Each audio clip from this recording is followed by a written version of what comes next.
Good morning, Marianas. Good morning. It's a beautiful day, and you're with us here, and thank you so much for tuning in. It is going to be a wonderful day today. It is Thursday. It is Thursday, May 23rd, and we're tearing off another day out here in the CNMI. It's going to be a great one. The weather's going to be fantastic. It's already 83 degrees. The sun is shining. People are driving, getting to work, and having a great day. That's how we start, and that's how we start our show every single day. Good morning, Marianas. It is wonderful. Thanks for tuning in. Like I said, it's 83 degrees outside right now, and it's early. That's right. It's only 7:09. 9 is the way we're going to call it today. We say 9, I guess, fine. But it's 7:09, and people are getting to work. They are moving. There's more pavement on the road than there was yesterday. That's right. Our construction guys on the Beach Road construction project are hard at work. They're getting it done. They're moving, and we are grooving. It's isolated showers throughout the day today. Mostly sunny skies. High near 87. Winds out of the east at 11 to 16 miles per hour with gusts as high as 21. Good news, though. That rip current statement that we had all week so far is gone. Doesn't mean that you can't be aware of your surroundings out there. So, hey, still pay attention to what you're doing out there. Be careful. If you're out there on the water, never turn your back on the sea. You know that. You live out here. You know how this stuff works. You know, these tourists out here, sometimes they just don't have a clue. But, hey, no sweat.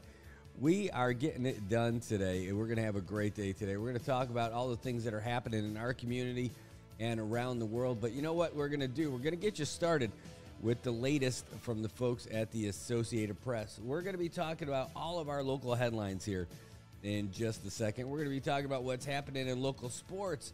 We're going to be talking about what's happening in the sports in the mainland. Do you want to know what's happening in the NBA playoffs? Well, you're tuned in to the right place. Anyway, let's find out what's happening with news in the U.S. and around the world with the Associated Press. AP News. I'm Ed Donahue.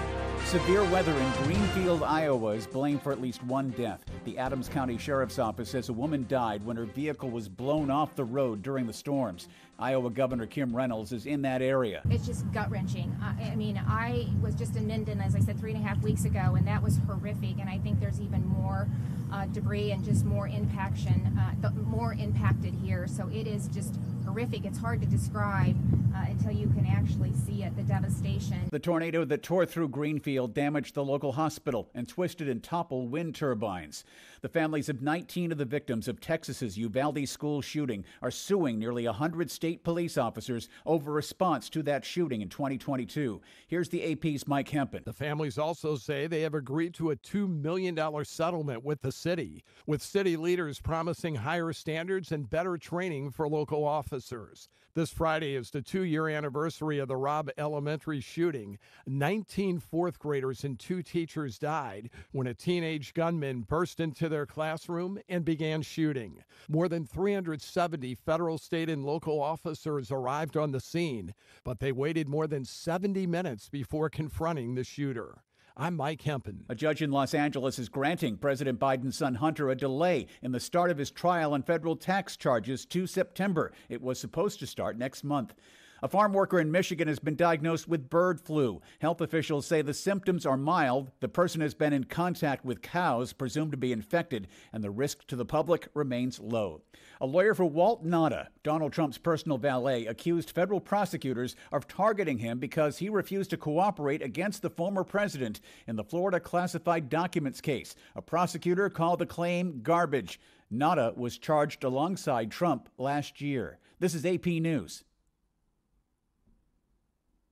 A British lawmaker is back at work 6 months after sepsis forced the amputation of his hands and feet. Conservative legislator Craig McKinley receives a standing ovation in the House of Commons for the weekly Prime Minister's question session. McKinley says he wants to be known as the bionic lawmaker and plans to campaign for greater awareness of sepsis. He's recounted in interviews how he was taken to hospital. The 57-year-old said he turned bright blue as sepsis caused clotting that stopped blood getting to his limbs. He was put in an induced coma, and later his hands and feet were amputated below the joints.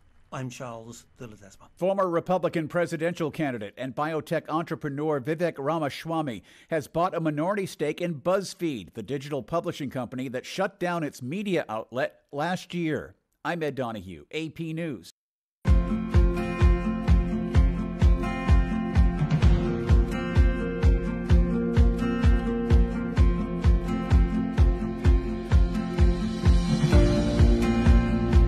Number 14, It's a great day to be up 3-0. I'll tell you that. Probably is not great to be down. I'm Brad Rosala, and I'm the owner for Commonwealth Communications. And I am Jojo Alipuzu. I am the owner of Island Image and Motion. And this is our joint venture, Sideline Studios.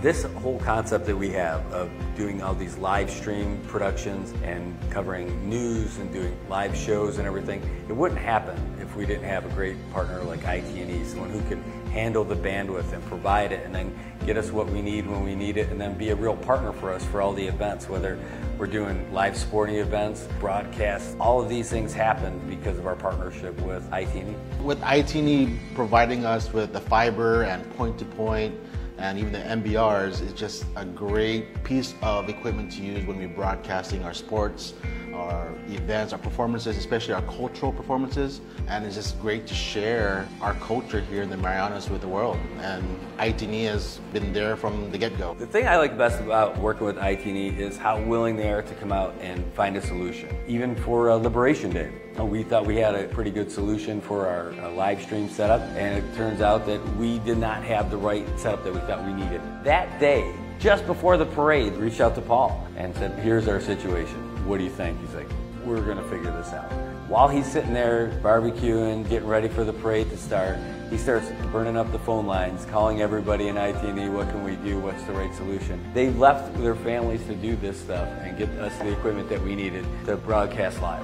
That's over and above. That's on a holiday. That's when he was out there spending time with his family. That's why IT&E is just the best, just really in touch with the people and the community. I recommend IT&E to everybody. Tell them the options are there, and you can choose whoever you want and then figure out what you think is the best. But when you're ready, when you're tired of having your calls disconnected or not having service, then you reach out to the guys from IT&E.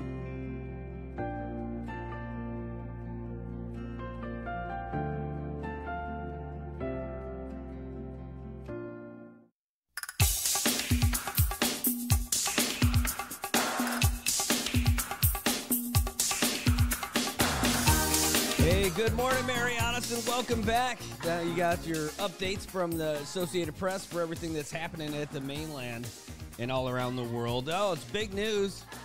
Well, we bring you the best news. Well, we just bring you news. We'll bring you whatever we got. Really, it just started with what's happening here and all around the world. Well, we're going to tell you a little bit about some of the things that are happening here in the CNMI, because you're not just tuned in for the federal stuff and the U.S. and international stuff. We got all that stuff, and we'll continue to do it. And we're going to have a big sports update coming up at the bottom of the hour. Again, it's 7:16 right now. That is Buffalo time. That is true. That is your Western New York time. It is not Western New York here. Why? Because it's awesome. Look at that backdrop behind me. It's beautiful here in the CNMI. If you want gray skies, though, hop on a plane and head over there. Oh, let's see this. It says, good morning, Brad. Good morning. Hey, Brad, you and Mark the Shark on season 14, Married at First Sight. All right. We got to check it out. Mark Shark, by the way, man, I didn't realize. I mean, I know that dude could trick out some cars and stuff like that, but seeing what he's done with vehicles over the years, the stuff on the car shows and everything, man, absolutely incredible. Absolutely incredible. I don't know how much more he could do to those vehicles. It looks like he's done it all. Anyway, maybe we can get those guys in here. In fact, if they do a car show this year, that they said that was going to be the last one. That can't be possible, right? They're not going to leave that as the last one. The Island Summer Car Show. No, we need to have more of them. Definitely want to see them. And we could broadcast from there for sure. And it'll be a lot of fun. Man, when they got the burnouts, they got all those cool tricked out cars, and we can go around and interview all those guys. It would be great. Anyway, good morning, CNMI. Thanks for tuning in. It is a beautiful day here. We told you a little bit about the weather. It's going to be kind of the same. The best thing is, though, we don't have to worry about all of the rip current statements. That's all gone. But 83 degrees, looking at a high near 87 today. It's going to be a little gusty out there. It's going to gust as high as 21 miles per hour. So if you want to get out there on the water, bust out your Hobie Cat, your sailboat, your kiteboard, your wind surfboard, whatever it is you want to do. Just take your kite outside to a park. Today's the kind of day you can go out there and do it. Hey, good news if you're looking at trying to get to Guam or anywhere else for a medical referral. Governor Palacios okays $500,000 to help get that kind of stuff going for us. $500,000. It's not just for that. There's other programs, projects, activities that are going to go along with it. But Representative B.J. Attout, a former speaker and vice speaker, he is all about it now. It's now law, thanks to Governor Palacios signing it. So hopefully that's going to get some tickets for some folks who need to get out of here and get some of the treatment that they need. And maybe you should make a phone call if you haven't gotten it yet. Buenas, buenas, buenas. Look at these guys tuning in here. Good to see you guys. Hey, remember, we're also here on YouTube. You can check us out on YouTube. Holy cow, you're YouTube? Yeah, we're fancy now, too. Oh, man, I got to see what the final score is. I got it right here. I'll tally it up afterwards. We're going to talk about what happened in last night's game when the Bears played. Did they win? It looks like the Bears. No, the Bears could not beat the Falcons. The Falcons were too much again. Oh, we're going to recount it after we do AP Sports later. But I'll tell you what, though, we do know about the NBA. It's the conference finals right now. You got the Eastern Conference Finals and the Western Conference Finals. East Coast Finals yesterday, and it was the Celtics beating the Pacers, but it took to overtime. I don't know if you expected that. I didn't expect it. I knew it was going to be a good game, but the Pacers taking the Celtics all the way to overtime. Boston now, they won by 5, so they got a 1-point lead, a 1-game to no lead against the Pacers going into, again, and the winner of this goes into the NBA Finals. On the other side, though, it's going to be pretty exciting because you've got the Dallas Mavericks who, I didn't know that they were going to survive. They definitely survived. They're going to be playing the Timberwolves today at 10:30 Chamorro Standard Time. So that's only about 3 hours away from tip-off to find out how things are going to go in the Western Conference Finals. Who do you got? I mean, I'm picking the Celtics, and I want to go with the Mavs just because I like the Mavs. I think the T-Wolves are going to give them a heck of a fight. In fact, they might even win.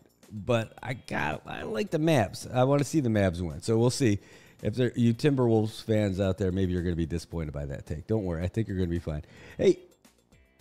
Whoa. Is that true? No, sorry. Just reading a message that came in. We'll talk about that in a little bit. Don't worry. But another message that came in, I want to say thanks to Shine Tenorio getting us everything that we need from last night. Much appreciated for sure. Tobot, hopefully that appropriation definitely does get you over there, man. I'll tell you, that's a whole heap, a lot of money to send for medical referral. And now that it's okayed, then hopefully that funding finds your way so that you can get there. And you're not alone, man. I know it. I know there's a lot of people waiting on medical referral, waiting on the funds to get, because we just don't have the ability to do everything health-wise here, right? Our health center is great. For the size of the community that we have kind of an outstanding place. A lot of good people at it too, but we just don't have enough. So thankfully, we're able to send people off island to go and get everything they need done. Sometimes it takes a little bit longer to get it done, but they're on their way. Money is coming your way, we hope, partner, for sure. All right. Well, I don't know if you guys have been following everything that's been happening in the local news. There are some good things, some bad things, but yesterday we received an editorial from Glenn Hunter, the Mr. Broadband out here in the CNMI. Well, he sent us out an editorial that we can go over a bit today too, because like we were saying, to China or not to China? China. Like, what are we supposed to do with China? I mean, what really is what is it for us? Are we supposed to be with them? Are we supposed to not be with them? Oh, they're fine. Oh, they're terrible. They've got great influence. They're terrible. No. All right. So there's a whole lot going on with China. What we can say is that when the Chinese people come here, they seem pretty cool. I mean, they're the regular tourists who are just happy to get out of there, stop looking up at the sky and seeing the color brown from all the factories that they have over there. Yeah, because if you didn't know, they make everything on the planet, right? So they are happy to come here, and I understand it. The beaches are great here. The people are great here. You name it. Like it's a great place to be, but it's not it is not what they would like to have back home. When they come here, they get to enjoy what our island has to offer and how clean it is, how beautiful it is, and everything. That's just your regular tourist. Now, the other side of that is that there's those geopolitical things going on. Like hey, Glenn is there. Okay, it's not against China. Just don't see a logic of putting our limited... Oh, here we go. Let's just read it. I know you're not just against China. I know. Not like people and stuff like that. But you brought up some really good points. And this is it. So let's see if we can't read this real quick. Just to clarify, I'm not against China. I just don't see the logic of putting our limited resources and efforts toward regaining the China market when there is a very tangible chance of having it impaired by forces outside of our control yet again. I mean, we're dealing with that type of situation right now.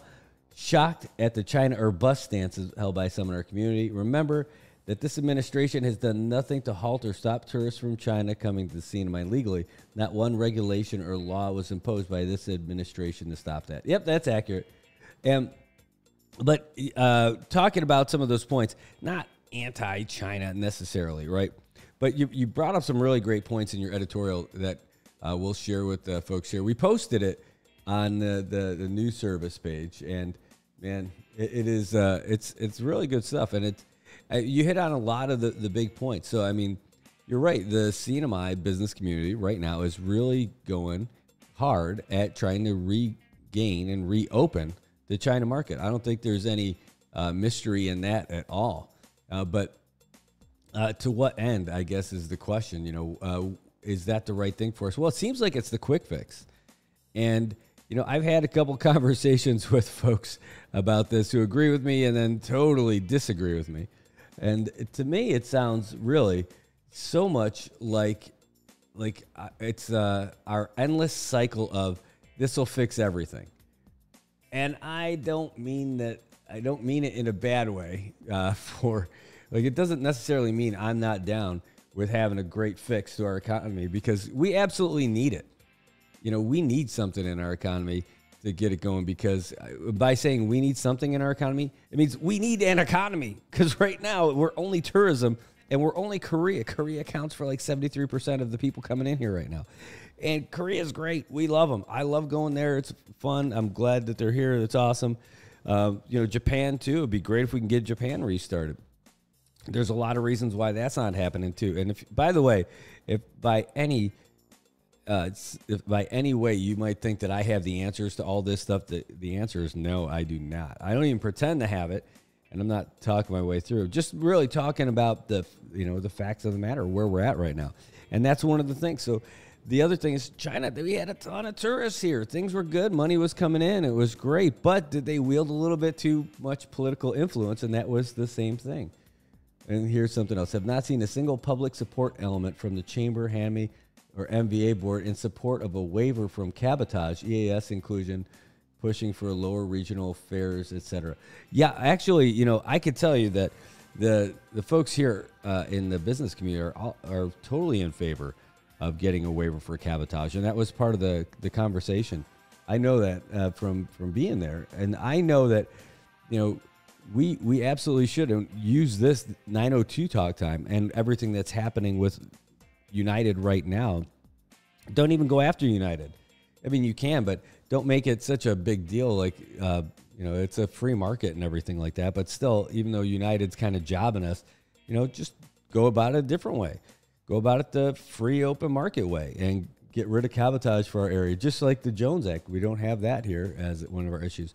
Well, anyway, let's. I want to get you to be able to see what we're talking about here. And where is my little share screen here, so I could share this with you. And this is what we received from Glenn yesterday. I just made it a little bit bigger so everyone can see it, I think, a little bit. All right, but I'm going to end up scrolling through it for you so you can hear what this is all about. So let's show you what we're looking at. And this is it. Glenn, by the way, is making me read this. He's not making me do anything, but I would like to have him read it and explain it to folks or even talk to people about it. It's really good, but I'm like, man, let's get you in here so we can record your audio on this. This would be really great, you know. I'll tell you what, Tobot, the direct flights from Saipan to Korea, right? You can go Saipan to Korea on any airline. Like, so the cabotage rule, so people know what cabotage is all about. Cabotage is basically a rule, and every country except for one has this rule that a foreign carrier cannot operate domestically. That doesn't in their country. So it means like in the U.S., airlines from all over can fly to the U.S. and then fly out, no problem. But you can't have KLM servicing New York to L.A. You can't have Jeju Air doing Buffalo to St. Louis, right? So like domestically within your market. So that means, but for how it affects us is between Saipan and Guam, we're not able to fly on Jeju between Saipan and Guam back and forth. That's cabotage, right? Although Jeju does fly from Saipan to Guam, or Saipan and Guam, and so do all those other low-cost carriers. If we got a waiver for the cabotage laws, that might be an easy little thing for us. Really, I mean, it might be a real boon for us. And I don't know how we would set that up because I really haven't thought too much about it. But, man, we give some kind of a discount on the fares or on the fees that they would charge, that we normally charge at the airport, just to let them fly back and forth at a discounted rate. Like, I know you're going to be coming here from Korea with a whole bunch of tourists, and you're going to be leaving with a bunch of tourists. But in the meantime, if you do a flight to Guam and back, then in exchange for that, we'll wipe out some of those fees. Oh, my gosh. Could you imagine how great that would be here? That's a good one right there, Louis. You said you cannot fly Jeju from Saipan to LAX. That's true. I'll tell you what I have done, though. There are ways around it. You just can't do it on the foreign carrier the whole way. Because years ago, and not recently, but within the last 20 years, though, people were doing that on Asiana.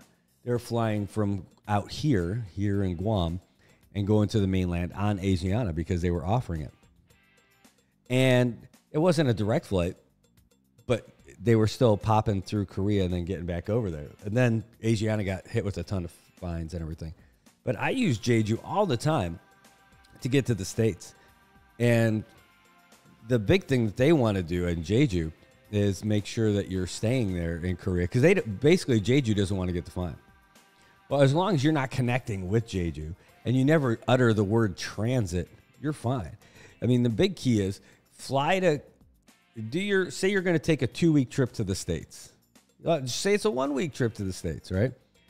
You fly here on a Monday, you get to Korea, spend the night in the hotel, and then the next day go back to the airport and fly out on another airline, and then fly back on whatever airline that was, round trip ticket. These are 2 separate tickets. Then you spend that night in the hotel again. Next morning you wake up and you take that return flight that you had on Jeju that you originally booked. That's it. It's not violating the law for either one of those 2 carriers.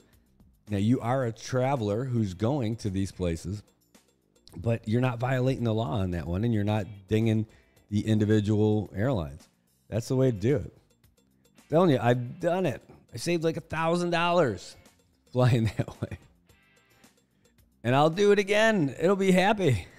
Because Seoul is Incheon is such a major international airport that everybody can fly through there.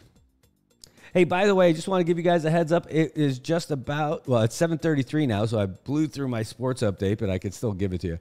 But if you're going to work and you're not able to listen to our Facebook broadcast or watch our Facebook broadcast, you're able to watch on our YouTube channel. Oh my gosh, yes, we have a YouTube channel. So NMI News 670 on YouTube. So a lot of the government sites don't let you do the Facebook stuff. I know you can watch it on your phone, so you're gold, right? But if you're using your government computer and you can't do it, well, you could do it on YouTube. That's one of the reasons why we did it, so you're good to go. All right, so let's get back to the gist of Glenn's letter, because I thought this was interesting stuff. So here we go. It's called The Subtle Art of Influence, China's Strategic Engagement in the CNMI. Oh, I wonder if this music would work for it.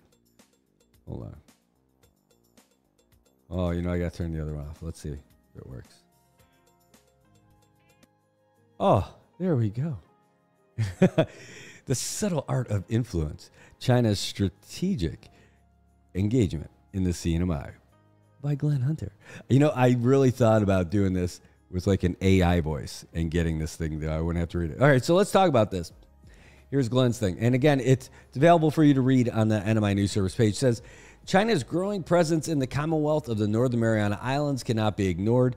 Using strategic capitalist methods, the Chinese Communist Party has been making calculated moves to establish a stronghold in various islands across the Pacific. The CNMI is a prime example of this creeping influence, showing the long-term consequences when Chinese involvement goes unchecked. By offering economic incentives and forming partnerships with influential local figures, China aims to sway public opinion and influence key decision-making processes in these island communities. Just take that one by itself. I don't think he's wrong with this one. I like that first paragraph. Sounds pretty spot on.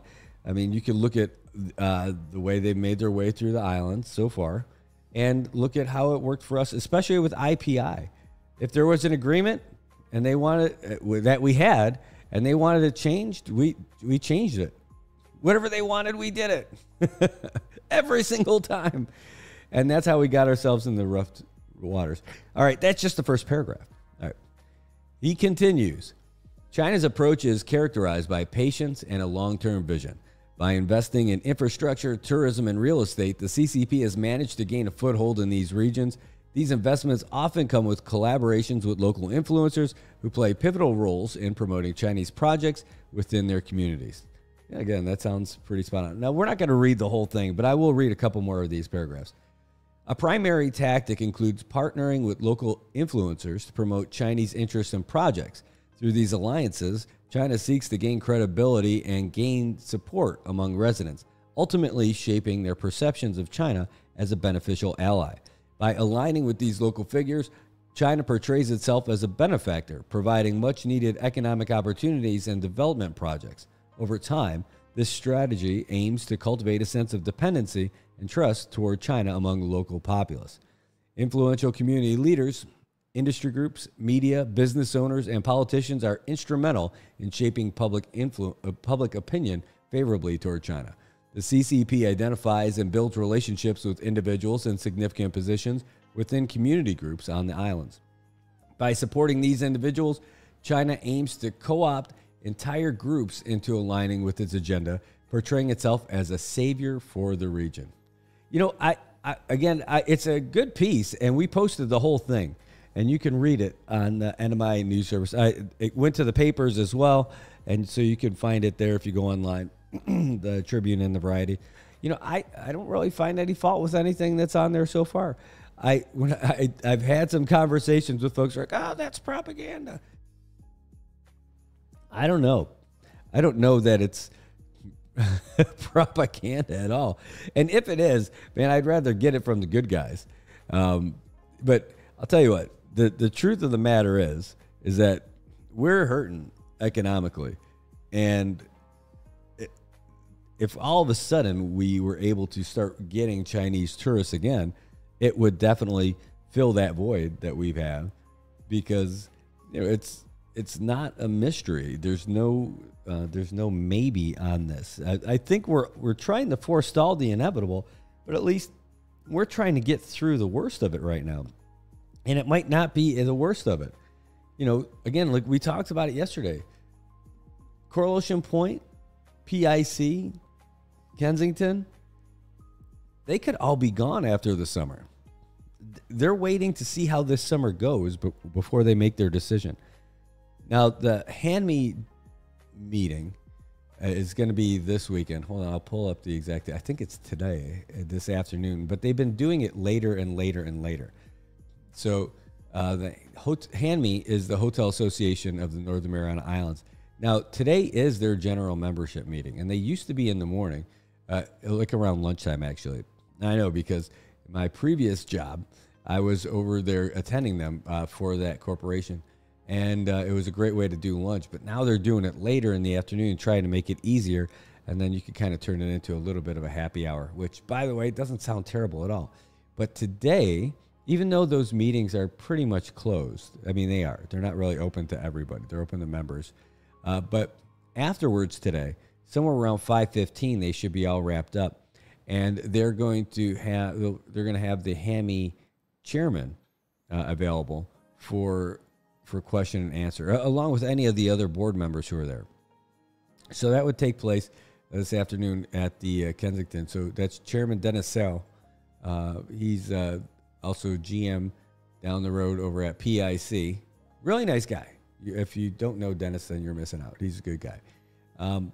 So if we want to find out some more about that, head down to Gran Vrio, which is where it's going to be today at 5:15, and you can ask them themselves about how it's going for them, because it's going to be rough. And what happens, you know, what's the domino effect of this thing, right? We get the Hyatt, who's met with the our local leaders a couple times saying, hey, if we don't do anything, we're going to have to close.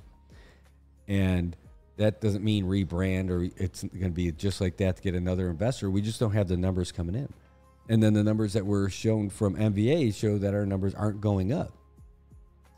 In fact, it shows that our target market, Korea, is going to go down this summer. And if those numbers go down, you know, granted, there's going to be one less hotel vying for those passengers and those tourists. Is that going to give them up to the other places? I don't know. But I tell you, if those three pull out, then how do you turn the economy around? If you lose 3 of your big properties, plus the golf course, where are the other tourists who would be coming in? Where are they going to go? I don't know. I mean, there's only so many rooms at Century, right? Century, Surfrider. There's only so many rooms. Maybe it's the right sizing. I don't know. And you don't want to play games with, you know, people's livelihood, for sure. You just don't. But this is, it's kind of China's thing. They call it like, what do they call it? Like they use the tourism as like an economic weapon that they could pull it away from you at any time if you're not playing fair. Well, not fair if you're not playing for them. As soon as Palau decided to recognize Taiwan, they're like, nope, nobody's allowed to go to Palau anymore. So Palau is just like, all right, well, see, that's cool with us. We don't need you. But then China's been going through the Pacific also. They're setting up partnerships with the Solomons and Kiribati and all that. And it's not just partnerships. I mean, it eventually turns into that dependency. Set them up with loans for those infrastructure improvements. And if they can't make those payments, well, then China can go in there and use them. And they'll use them as small military bases and everything like that. And that's cool, I guess, if you want it. But, you know, for everything that China is, there's a whole lot of stuff that you're not going to want from China. True story. I mean, that's it. We'd say what we want about it. I would not want us to hitch our wagons to China if we didn't have to. I'd prefer if we could get a thriving Japanese market. You know what the problem is? There's no thriving Japanese market. You know, how many people do you think are coming here from Malaysia? How many people are coming here from Taiwan? Now, did we ever make a real concerted effort at it? I don't know. But people have been going to Guam from Taiwan for a long time. Not a lot of them. They don't get a lot. Was it like 20,000 or something like that? 22,000. And some of them are residents of Guam, just traveling back and forth. So there's a lot to talk about on this. Hold on, let me get this out of the way. See if you guys weighed in on some of this stuff. Oh, there we go. Oh, you know what? That's interesting, Caleb. That's a really good point. How about the India market? That is a great question. So the big deal about India market is that they need to get it together. They have such a big population, but they don't have the economy yet. I mean, doesn't mean that they're not there yet, but they don't have a big traveling abroad market yet. You know, if we can get them, you know, but that is the next market after China, right? The next market that's going to come up out of nowhere and be something big and growing is going to be India. It's just not there yet. They're not ready for that, but that would be the spot. Okay, Glenn, someone showed me documents that showcase the amount of ARPA funds that went to the hotels. It's mind-blowing. Here, let me open this up. Looked to be nearly 25% of all ARPA funds, and it was not a comprehensive listing. They received even more. Hope these documents make the rounds. Hope small businesses got zero ARPA funds. Oh, man, that is true. I had seen some of those documents. I saw something like that recently also. I'm trying to get some more info on them, but that is, I mean, it showed the stuff that we had received shows a whole lot of money that went out to the hotels during the pandemic, and it was a whole lot of money. But I mean, a lot of them, you know, they were housing the folks who came in, the travelers, all the money that went in there, and it's not a real. There's no breakdown on it at all, other than so much went to which hotel. And it doesn't even have like the hotel's name proper necessarily. It'll have like the breakdown of the property owners and stuff like that. I got ACA funds. That's awesome. That is great. Yeah, I want to find out more about that too, Glenn. I mean, that's a really good point. I know a lot of them got some money, and the ARPA funding and who got it and who didn't is a really big deal. You know, I'll tell you what though, I don't have, you know, for that stuff, it was really interesting. There was a lot of stuff that it was just point and shoot, right? There wasn't a whole lot of aiming going on. There wasn't a whole lot of proper procurement. I mean, remember all the stuff that we saw, was it last year, where they were throwing out all that stuff that was been over in Kobler by the fire station? They just ordered and ordered and ordered. There's still a ton of wood over there, too. That was typhoon stuff. But there's still a lot of stuff over there. It says Commissioner Torres mentioned that the UK market said a round trip was $1,000. And he mentioned the pound is strong against the dollar. Well, I got to hear about that. Oh, the UK market to come here? That would be interesting. I would love to hear about that. I mean, if Europe was an ideal market to come here, so here's the thing. It's not just the price, though. One of the reasons why it's proximity. It's proximity. There's like 300 million people in the States, right? I mean, give or take. That's a big market. They could come here too. But why would they want to skip over Hawaii to come here, right? It's cheap to go to Hawaii. No, it's not cheap to be there, but the airfare, and you don't have to spend a whole day to get here. You know, from the West Coast to Hawaii is 5 hours. That's a big flight for people in the mainland. I mean, as someone who used to live there, I know that that's a big deal as far as flights go. The idea of flying this far, I can't get my brother to come out here and visit us. I just can't. He won't do it. I would like for him to do it, but he's definitely not interested in flying that far and that long. He's just not down for it. And a lot of people aren't. I am, because I'm just that adventurer kind of guy. I'm like, I want to fly halfway around the world to a cool place. What, it's got beaches and everything? It's U.S. territory too? I don't even have to learn a different language? I don't even need a passport? I would go. Yeah, but we don't market there. We don't market to the U.S. That's why Asia is such an easy. It's an easy thing for us. You know, China's right there. Great. If we didn't have all those other issues, then awesome. Japan would be great. I just want them to come back here. You know, oh, here we go. Just thought, how about some kind of program for people to fix their house and house the tourists? Ooh. Yeah, that is a great idea. But, yeah, I can't see the business community getting behind it. Certainly not Hand-Me. But I love that idea. I'll tell you what, if there was a community program, imagine you going on vacation. I like this idea, though.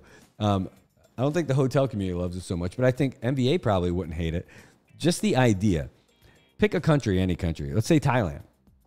If Thailand had a program where you would stay with the folks over there, like at their houses or something like that, it'd be pretty cool. You never know what you're going to get. I mean, it would have to be up to a certain standard. This is going to create a whole new government division. Whoever enforces the rules for the hotels would have to be enforcing the rules and the standards for these other people who would be housing them. I love the idea to have a gateway to be able to stay with folks. And I think the best place would be the individual mayor's offices for Saipan, Tinian, and Rota, if they would oversee a project like that. That'd be pretty cool. Like smaller scale, right? You want to fly here, you can't necessarily do it. I mean, it's kind of like an Airbnb, only like you're with them. Yeah, exactly, Lewis. That's it. Isn't that Airbnb? Yeah, it would be cool. But it's almost like an immersion thing, right, where you'd be staying with folks. Like we did something, and the reason why I thought about the mayor's office is because we just did something like that. Where we had the students, when they came to Japan, they needed somewhere for the kids to come over because their families weren't coming. It was just sending the kids. And we had a couple of them stay over at our house. And it was great. Our kids loved it. Their kids loved it. They cooked for us. Not because we made them. You will cook to earn your stay. No, it was they brought stuff with them from Japan to cook for whoever their host families were. And just one meal, each one. One we did curries, the other one we did some noodles and stuff. It was great. It was really wonderful. I totally recommend it. If you're interested in doing something like that, reach out to the mayor's office. All right, Billing, what do you got? Let's see. Let's open this up. It says, oh, did I skip over somebody? Well, Peeling, we'll get to you in a second. I just skipped over Glenn, so let's get his first. It says, getting about 20,000 tourists a month from Japan in Guam right now, and project is to get 400,000 this year. While their yen is weak, that should be an advantage for destinations like the Marianas versus higher-priced Hawaii and mainland USA. We're almost akin to domestic travel at Japan at 2.5 hours away. You're right. It is a quicker flight from Japan, and Japan would be a great market for us. But you know, we need to really regain. We really need to regain the trust of Japan again, too, by the way. At least the Japanese tourist market. We need to get them to come back here. And you're not going to get that answer from me. But I know part of that answer is have nicer stuff. We need to get through all this construction stuff and have nice places for people to go to. And to have places where people don't get broken into. Like, have the security guards back at the tourist sites. You know, people shouldn't have to come back to broken windows in their cars. All right. Let me slide back up here. All right. So, Peeling, sorry, let me get back to what you got. Said traveling countries are slow nowadays because of world tensions such as the Israeli and Hamas war, the Russian and Ukrainian war, and the bullying. Oh, it kicked back up. And the bullying of China on the South China Sea and Taiwan, plus the nuclear maniac North Korea firing missiles toward Japan and Guam. I could be on point. Or right on point. No, hey, that's a good point. It really is. Not a lot of people are traveling. You know, that's one of the things about Japan. Japan used to have 20 million passport holders. Given the size of their entire country, their traveling public that would get a passport to go outside of their borders used to be 20. Now they're down to 14. And it doesn't look like it's growing either. So they lost. You're losing like a quarter almost of your traveling public. And so now you're trying to find them where to go. It's easy for them to go to Hawaii, though, the Japanese, because it's cheaper. It's about the same price to get a ticket to go to Hawaii as it is to come here. And it's not cheaper here once you get here. I mean, the hotels might be, but what's there for you to do? Really, compared to going to Hawaii, you can do everything there. You can go to all the different islands, and you can fly to the inner islands really cheap. Really, what are you going to do here? It's not to bad mouth us at all. It's more of a, holy crap, you know what? We really do got to get our crap together again. We had great stuff. We really do. I mean, like, we got beautiful views. We got hikes. But we used to have a whole lot more, like, beachside water sport activities and all that stuff. You don't see it nearly as much anymore because we don't have the tourists. And maybe all that works together. But even our beach is going away. Look at the Hyatt. You know, what are they going to do? That thing's a disaster. That the hotel is closing. When the Hyatt closes, no one's going to pay any attention to what's happening to that beach. One day, Skippers is going to fall into the ocean. And I don't know if it falls in before or after that Japanese blockhouse that's there. You know, the World War II era blockhouse. It's going to be terrible. It's going to be, hey, I'm telling you. So if we could get that Japanese market to come back here, we need to really do something about it, not just pay lip service. I'll tell you, like, we had the option when I was at my previous company.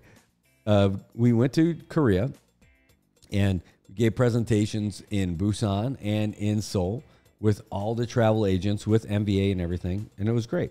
We had the opportunity to do that in Japan also.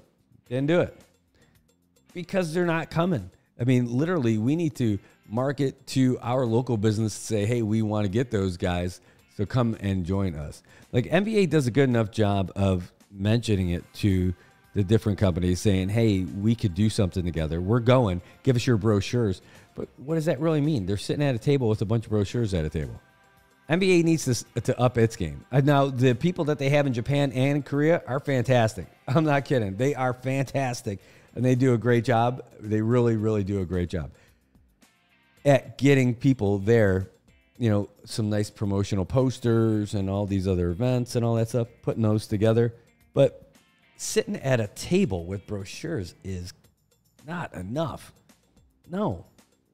You need people from here to be there, to tell people about it, answer those questions. Now, you need people from Japan and people from Korea to be there because you need somebody to really be a great conduit for that information. You'll get a lot of nodding and all that stuff, and it's great, but not all the information is coming across. So you got to have the folks on the ground there, and they got to be there all the time. That's the biggest thing about these markets, is that we have to be there all the time. We need a regular presence there, and you have to talk to these tour groups and tour agents and influence the airlines about flying here and making it worth their while to do it. And you can't half-ass it. We half-ass so much of this stuff. Look at our events. And this is not a knock on the guys on the ground who are doing the real hard work, because they are working hard. They're doing what they can with what they got. But at some level, there's no room for imagination in this at all. They're just checking the boxes like, yep, I got this. Yep, I got a finish line. Yes, I got this. Yes, I got food and tables. But it's not even a real event. It's, man, I'll tell you, like, Marianas High School could put on a better event than the Saipan Marathon. Guaranteed. Sorry, NBA. It's not a dig at the amount of work that the people actually did. But I'll tell you what, there's no vision for that thing. It's not even an event. Yeah, you got T-shirts. We got it. Bam. We got medals. Yeah, bam. We got a photo wall. Bam. Great. We got some music. Bam. Awesome. Great stuff, right? And we got a nice banquet. Right. You did all that stuff. But it was not an international event standard. I paid $90 to get into one of those races, and I got crap. And I'm telling you, it is not good. Like, we had an event on Rota, and there's no flights. You need to mobilize the entire Tinian Air Force from Star Marianas and fly side by side to get everybody there over and over and over again. I mean, there's nothing happening. I'm telling you, we did a run the week after the marathon, and that was a run that cost $10 for people. And it was better than the marathon. Okay, it's not as big. with the like it's only a 5K versus a half marathon. I understand there are differences involved in that, but I didn't have to go off island to get a run organizer to do it, and we had more participants. That means Run Saipan, our organization that's here, homegrown, that could really get the benefit of one of those contracts, that can do all the timing for a massive international event like that. They can do it. Hire here. There's no maybe about that. These dudes are awesome. They can handle it. They're doing events, and they got everything here. Get them. Why? Because they're not from Japan? They're not good enough? No, these guys are awesome. And they're from here. It'll make you feel better about it. No kidding. Look at self-censoring right there. It's just not an event. It's just a run. People don't come here just to find a finish line. They come here to do that event. Make it something special. It is not. You're just checking boxes. You're just checking boxes. And you're paying people from off-island to do it too, which I'll tell you what, we need off-island influence to keep our horizons open. We need to keep going out and seeing this stuff. Our guys who work at NBA need to go to these other events that are happening in other places to see how it works and bring those ideas back and make it happen here. And you can make it here. And you don't have to spend $1 billion to do it, but you have to want to do it. It has to be something you're really interested in. And you can't beat those guys down with paperwork. You have to let them see it. I'm just telling you, we have some cool things available to us. And at least they were smart about it this year with Rota. Rota could have been a really cool event. You know, I'll tell you what, if you're going to do international events, do the big running ones. You could do the bigger running ones in Rota, but you really need some flight support. And you got to figure out how you're going to do that. You have to, ahead of time. And then for Tinian, Tinian's close enough. You can make that Tinian triathlon thing happen again, too, because it's right there. The beach is incredible, right? I mean, it's beautiful, and it's right there. So getting the bikes back and forth won't be impossible. Well, I'm not going to get a Christmas card from NBA after that bit, but I'll tell you what, I do love those guys who are working over there, and I do appreciate how much that they put into it. But having an event means being something. Making people happy to be at that place because they're at something that is not normal. You could do a 5K any weekend for any local organization that's a fundraiser for something and feel good about the fact that you went out and ran. But when you are at an event, a spectacle, you feel like something is really happening and you're like, holy crap, I can't believe I got to do that. That's what people should feel like when they leave our events. When they did the Ironman here, 2017, 2016, 2017. And maybe it was 2017, earlier in the year. And it was the worst finish line that I had ever seen. I went and did the, you could tell right now. I went in 2013, I did the Ironman 70.3 in Cebu in the Philippines. First of all, great experience. This thing, they have way more land, right? So they could stretch it out, going over big bridges with the bike. You know, you name it, thousands of spectators along the course. Thousands. It was incredible. But that finish line was incredible. I mean, I raced, for me, it was 6 hours and 40 minutes to do that race. And when I came to that finish line, you're going up a ramp to go underneath this giant archway and hold up that banner that you finished with the clock in the background. That is awesome. You get down, and there's the big sponsors are there and putting stuff out there. Like, I forget what that, one of the soap, like, care, I can't remember the name of it now. It was like 20 or 11 years ago. But, you know, one of these, Safeguard was the soap, I think. So they had a big soapy area, right, where they had like an outdoor shower area where you're not like stripping down, but you're taking a shower with all your tri gear on. And they got like the body wash and everything, the open water, you know, the water right there for you. And it's awesome because like that's like almost 7 hours of stank, right? So if you're going to hang out in that area, that's nice to have to get clean and everything. But then after that, all the food is right there.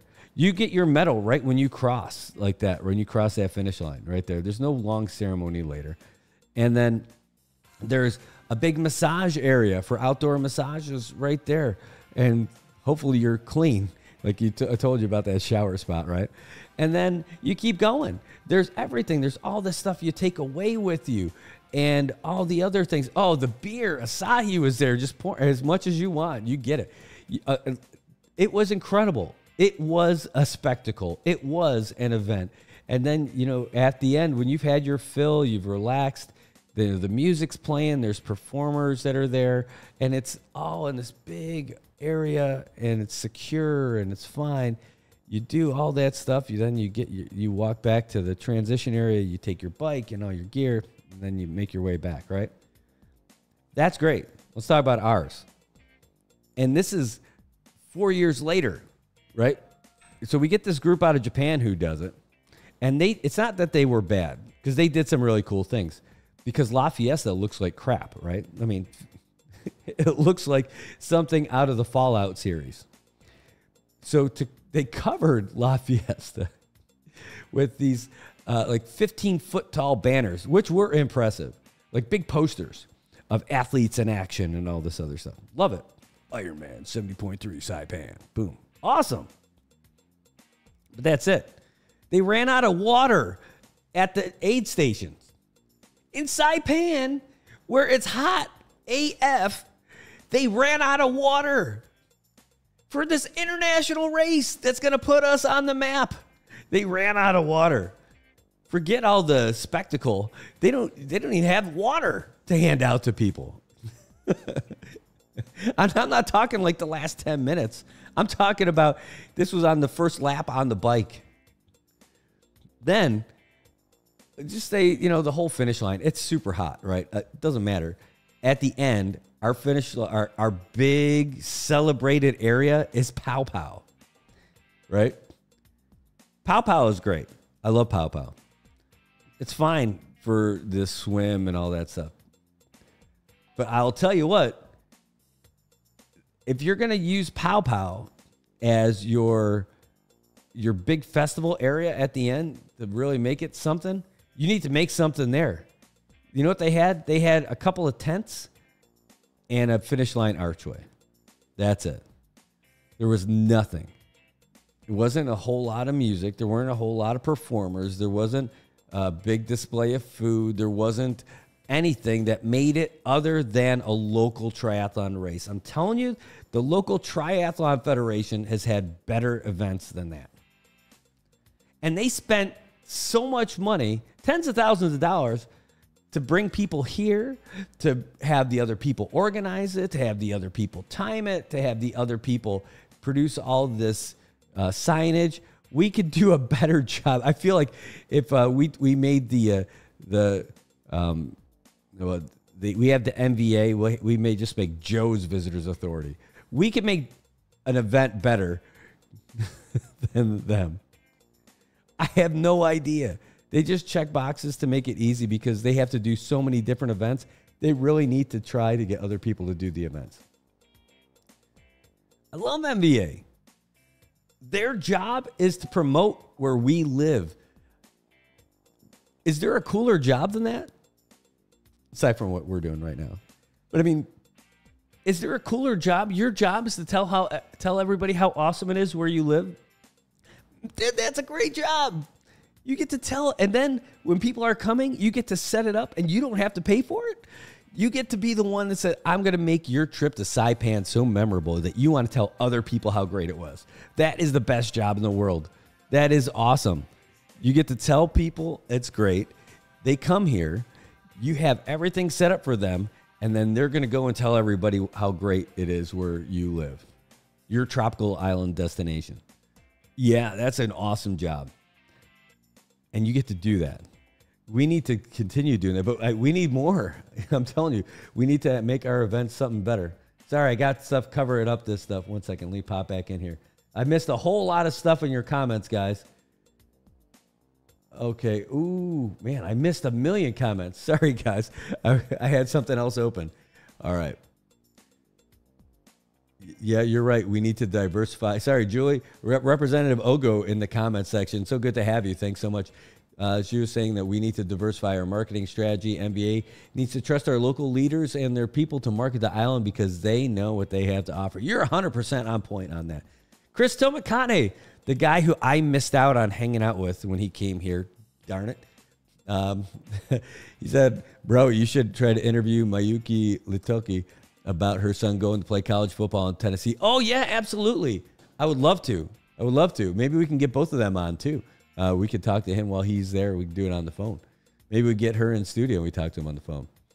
Okay, Rep Ogo again saying, it's evident with the recent visit from GVB and their social media influencers sharing their unique experience on Rhoda. Yes, I saw those videos. It was so great.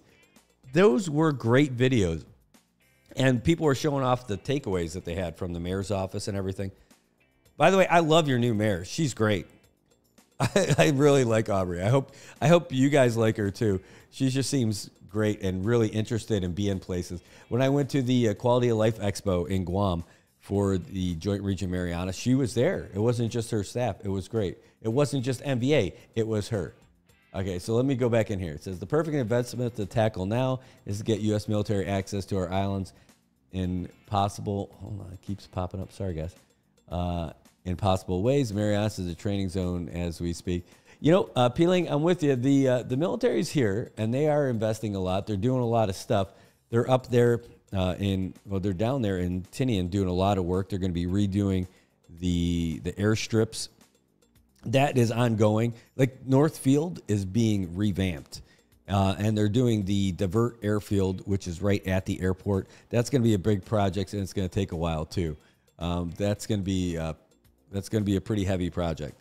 And then there's going to be more. You know, they even talked about the possibility of doing a naval divert, but here in Saipan.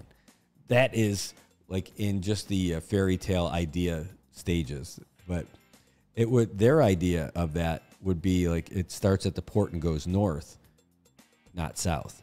So I don't know. That's still that fairy tale thing, right? There's nothing there yet. Going back up there, Rep Ogo says, Tinian knows to drive visitors to their Pika Festival. Rhoda Besita Luta Festival is not receiving the same support from MBA. The disparity is evident. You know, you're right. But and that's, you know, why that is because it's just closer. It's 100% because it's closer. It's so much easier to support the Tinian Fiesta and the Tinian Pika Festival because it's right there.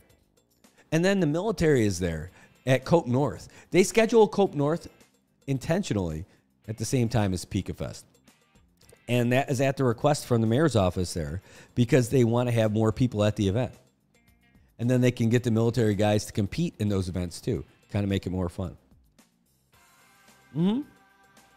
But there's no boat to get people over. It's not easy to get people over from Saipan to Luta. I know. It's tough, and it's not cheap. Right now, you can get there on a cool plane from the Tinian Air Force, Star Marianas, and it's great. I've flown it. It's awesome. And those planes are fast, too. Those twin engines, Navajos. Man, those things are cool. But you can only get like 8 people at a time if the weight's right. Right? So it takes a lot more time to get people over there. And again, it's more expensive. It's more expensive to get there. If there was a good ferry system in the CNMI, but that's something that's cool about COTA, the Commonwealth Office of Transit Authority. They're trying to get us a ferry, an inter-island ferry that carries vehicles. You know what that's going to do? Holy crap. Can you imagine being able to drive on, get to Rhoda, and drive off? Oh, man, I would love it. You get to go to Rhoda and bring your own car. You know how much easier it's going to be to bring a car? Like you could buy a car in Saipan and get it to Rhoda instead of paying $1 million to get it, like that extra $1,000 to get it. Is it $1,000 to get it to Rhoda or more? Because I know it's a lot of money to get it from Saipan to Tinian too. And then Chris is saying, oh, hey, they're currently in Oklahoma, but he He stated in his live stream that he'll be going home to represent the CNMI in upcoming games. That's really cool. That is really cool. And he's coaching Coach. Oh, he's Coach Rufino. Oh, man, that's awesome. His grandson. That is awesome, man. Well, you guys are super active in the comments today. We totally missed some updates. Maybe it's also because I was on a little high horse talking about all that stuff. So I'll tell you what I want to do. I want to get you two things. I want to get you the latest that we got from AP, because our stuff is important and I don't want to skip over it. Like, I really want to make sure that we do this and stick to it every day when they come out. And I also want to get you the latest sports that I blew off also like an hour ago. All right, so let's do this. Let's give a break of Brad talking, and we'll go with the folks from the Associated Press, get you everything that's happening in the United States and around the world. And then we'll be back. Ben Thomas.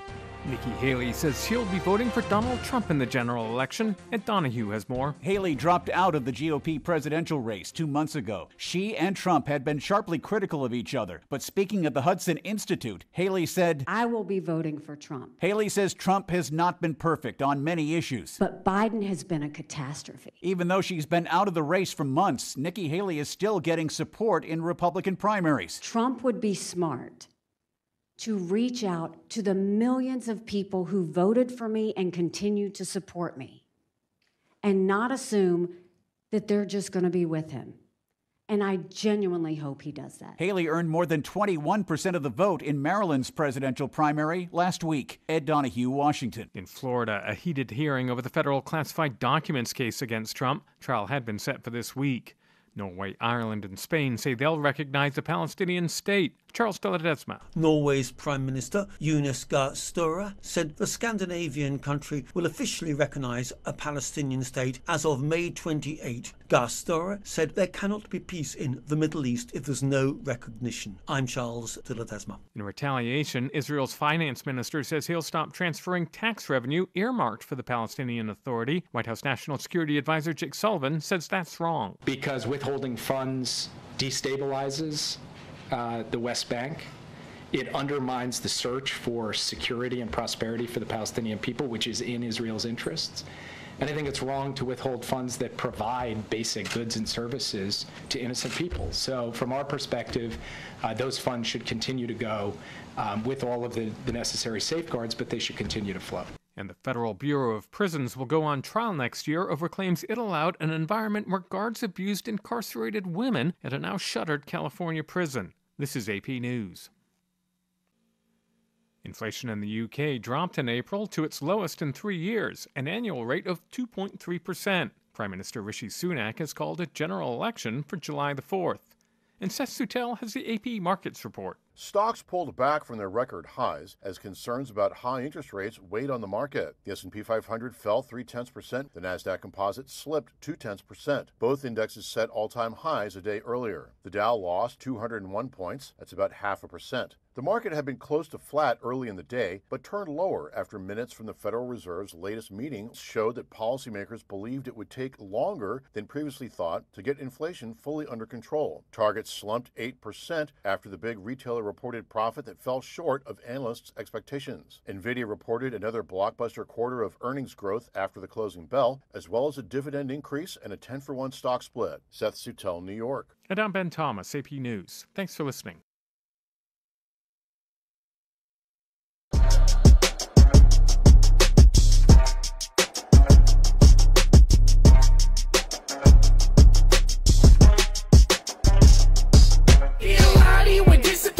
Is built. We lead by example, persistence of build. Be the inspiration, they witness the proof. We do what we do by the rules in the book. We be a laddie where discipline and vision is built. We lead by example, persistence of build. Be the inspiration, they witness the proof. We do what we do by the rules in the book.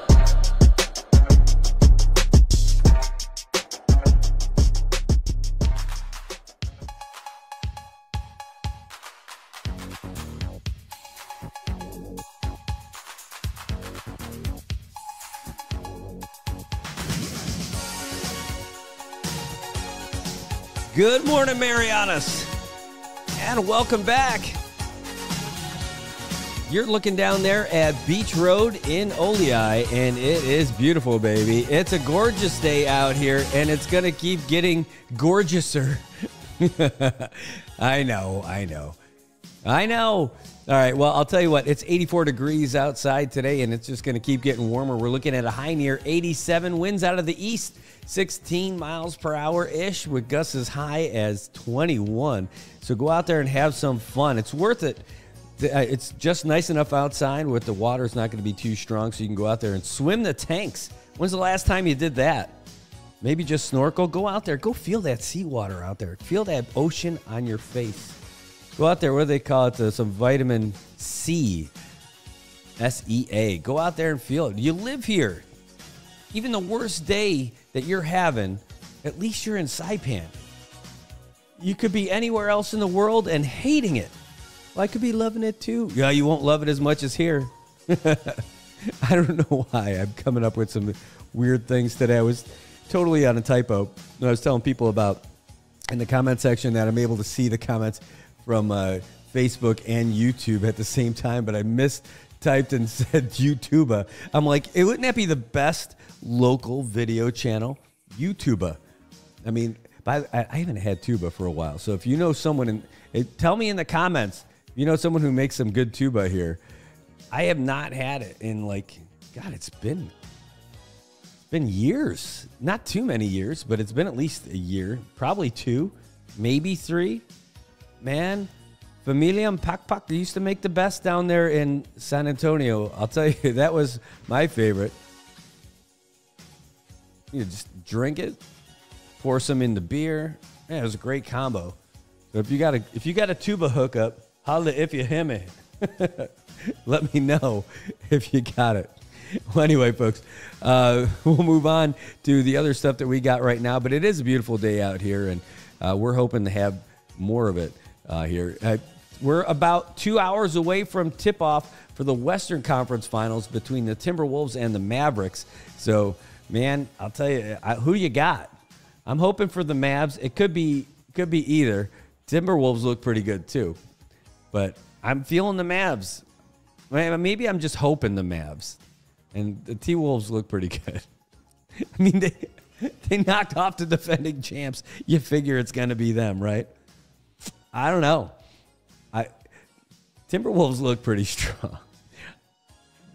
And they may have won me over with their post-game interviews because those guys are hilarious.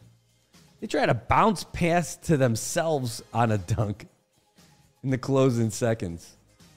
Man, it is good stuff. Good stuff. And I'm glad you like the song. I'll tell you, I'm definitely feeling my my 80s and 90s stuff. I was going through and thinking about a few different things yesterday, and that was one of the things that brought me back, like, man, good music. Hey, and if you're like me and you like stuff from the 80s and 90s, you're probably old enough to get some medical referral. We talked about it earlier briefly, but Governor Palacios okayed $500,000 for medical referrals in some projects here in Saipan. So if you've been waiting for medical referral funds, that could be the thing you want to hear. The happiness. They send you off island and your escort to go and get the treatment that you definitely need. You know, the guys that we have here at our Commonwealth Healthcare Center and all the other clinics here, they do a great job at what we can. But there's some things that we just can't do, right? Some stuff, we're not a big island, and we're under 40,000 people now. Our population is shrinking, so we can't probably expand on that stuff. So it's good news when we're able to get some new stuff in here. You know, move out, move up, get along. Hey, you know what? I want to keep it kind of positive and the music up a little bit. Let me see. I think I don't know if I played this one. This is around that same era. Just the instrumentals. It's not the whole thing, but this is around the same time. Anyway, there's a lot going on in our local news here. And Rep. Ogo was on earlier, but you know, it would be great to hear from her maybe a little bit too about what they plan on doing over there in Rhoda, because they're holding a youth summit. It's the kids that are over there at Rita Huckog Enos Junior Senior High School and the sixth graders from San Paulo Elementary School. Wow, really? They've got, so that's interesting. They're good. Well, anyway, they're going to be hosting a youth panel this week. And the 6th grade's still in the elementary school. That's really interesting because here everybody's moved up. 5th grade is where elementary school stops now, and then it moves into the middle school. I know it's weird, but that's the life I'm living at my house. I got 2 middle schoolers now. One of them is that 6th grade, and that was definitely not how I had it. I was definitely in middle school in 6th grade. All right, well, let's keep going. The Department of Corrections. I don't know if you guys heard this or saw the press conference or anything yesterday, but apparently somebody whipped a bag over into the by air to some folks over there in who are being held in the Department of Corrections, and it's contraband. It's stuff that they shouldn't have. Trying to, hey, send me some beetle nut, throw it over the fence. Okay, I gotcha. And now they're trying to find the guy who whipped that over. I'm laughing at it. It's not a joking matter. Really, the folks at the Department of Corrections have been doing a real good job of trying to really hold it down. And, you know, they're trying to come up with different things for folks and trying to, the folks who are incarcerated, to try and rehabilitate them, to make it, hey, you're not just in here as a penalty, you're in here to get rehabilitated. So they've got sporting activities for them, you know, in-house, quote unquote. And then they've also got training programs and everything. Well, they're trying to do is weed out all the crap that people have illegally smuggled in there and prevent more stuff from coming in. And, you know, people are still doing what they've got. They're still doing what they can to get stuff in there. And that's a shame. Sorry, I got distracted when I saw Kathy's message about they sell tuba at Sabalu Market. Oh, all right. Well, I know what I'm going to have to do on Saturday morning. 2 days away. 2 days away. And then I'll be tuba happy. It'll be great. All right. Well, I got to get hats off to the Commissioner for Corrections, Anthony Torres. He's been doing such a great job. I mean, not just at there, and he's had some challenges, you know, and getting some pushback. You know, when you get someone new that comes in, that always happens. There's a little pushback. But he is a pretty inspirational guy. If you've listened to him talk and how passionate he is about making a difference at DOC, you know, he really is fighting for the inmates and trying to get better conditions for them and trying to set it up to give them a better environment to be rehabilitated so that when they get reintegrated into our community, they have a better chance at having a fair shot. Because, you know, it's not the easiest thing for these guys to come out of jail and to get a job. You know, people aren't lining up trying to get them to work for them. It's just not happening. So getting them the skills, getting them trained up through NMTI, getting them all kinds of training, and you know, making it easier for them to reintegrate in the society. Because like he said, hey, when they come out, they're going to be our neighbors. They're going to live next door to you. They're going to live in your neighborhood. You know, like, do you want somebody who's got a fair shot at life, someone who's a productive member of society, or do you want someone who's getting out of jail, can't get a job, and has to turn back to crime to try to eat? So I think he's definitely the most visible corrections commissioner I've seen since I've been here. And that's not, again, none of this is a knock on anybody else. But no one else has been more visible. Nobody else has been so proactive, at least publicly, about what they're trying to do for the inmates and going out and trying to get public support from the business community, from the education community. It's really great to see it, and I'm glad that he's there. And, man, you know, you look at the close relationship he's got with the commissioner from DPS, you know, Commissioner Marianas, who everybody's happy about. There's no maybe on that. People are celebrating that Commissioner Marianas came back to the CNMI, not even earning a salary doing it. They're like, oh, but it's not true. He's not doing it for free. No, he is doing it for free. He's not getting money for the job that he's doing. He's living off the retirement that he had from over 30 years of service with the Department of Public Safety. And he's doing it because he cares about those officers that he worked with, he came up with for 3 decades. Dude is doing it for free. You say he's getting his retirement. Yeah, he's getting that even if he doesn't go to work. He doesn't have to be there. But he's doing it because he cares about the officers. He cares about the state of the police department. Dude, how great is that? Well, he's just doing it because his regular salary wouldn't be as... yeah, okay, fine. That's what he's doing. How great is that? This is a guy who's not done with life. He is given everything that he's got for our community. He's a vet who's deployed. And he's our commissioner. That's the guy you want to follow. And I know those guys want to follow him over there. All right, let's get you the latest in sports. This is something that we just started this week. And because we've got the latest stuff from the Associated Press for sports. For sports, we're not going to miss it this time. We want to do sports at the bottom of every hour with the latest from the Associated Press sports headlines. So we're about a minute away from press and play on that. And that gives me time to tell you about Laddie Built. Laddie Built is our newest sponsor. Yes, Laddie Built Fitness, 24-hour fitness. You know where they are? They're in, do you know where they are? They're not in Cagman anymore, and they're not by MVA anymore. Now they are down in CK. And right on Beach Road, right down the street from us. And they've got all kinds of plans, the perfect plans for you. Father's Day is coming up. It's really only 3 weeks away. What are you going to get for that special father in your life? Your dad, your brother, your cousin, your husband, your boyfriend, your baby daddy. What are you going to get them for Father's Day? Maybe it's just a friend of yours who is a good dad. You want to help out. It doesn't even have to be for Father's Day, but for Father's Day, it's the perfect gift because it shows that you care about them and it's a gift that keeps on giving. They're going to love that you got it for them, and then when they go there, they're going to be doing better stuff for themselves, feel better about themselves. So we're going to give you a real quick Laddie Built commercial, and if you go and you sign up for Laddie Built, tell them we sent you. Even if you don't sign up, go tell them we sent you when you walk in the door. Hey, I saw you on Good Morning Marianas. Brad sent me. Go check it out. Really, if you haven't seen their new facility, go check it out for yourself. We'll go down there and we'll take a video of it, or we'll live stream to get you through it and do a walkthrough of that whole facility. But they've got free weights, they've got machines, they've got the bikes, they've got the treadmills, they've got classes with certified trainers. You're going to feel great when you sign up with them and you get done with your workouts. I'm telling you, it's a work in progress life for everybody. You go in there and you don't have to feel like Beach Road. You can come out and look like Middle Road by the time you're done.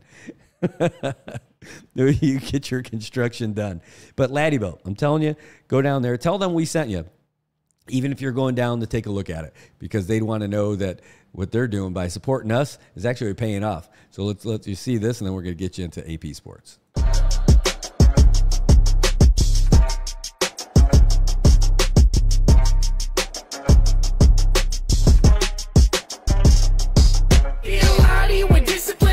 Is built. We lead by example, persistence to build. Be the inspiration, they witness approve. We do what we do by the rules in the book. We be a Lottie where discipline and vision is built. We lead by example, persistence to build. Be the inspiration, they witness approve. We do what we do by the rules in the book.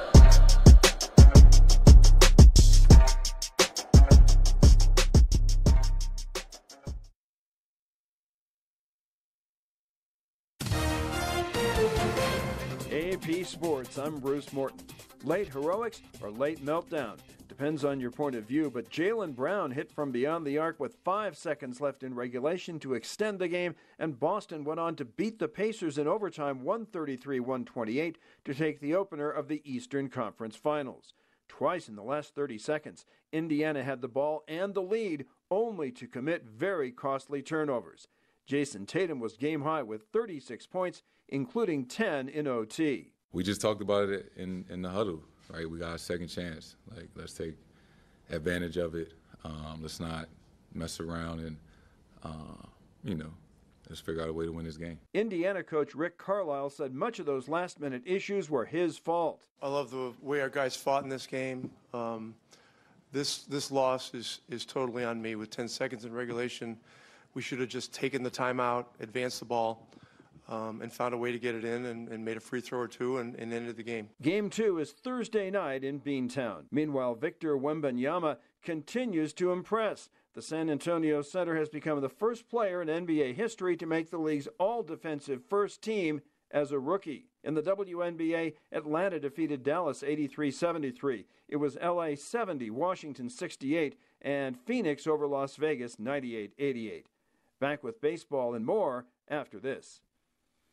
The team with the best record in the majors just keeps getting better. Correspondent Michael Luongo reports from Philadelphia on the Rangers and Phillies. The Phillies got another solid outing from pitcher Rangers Suarez as they picked up a 5-2 win over the Rangers.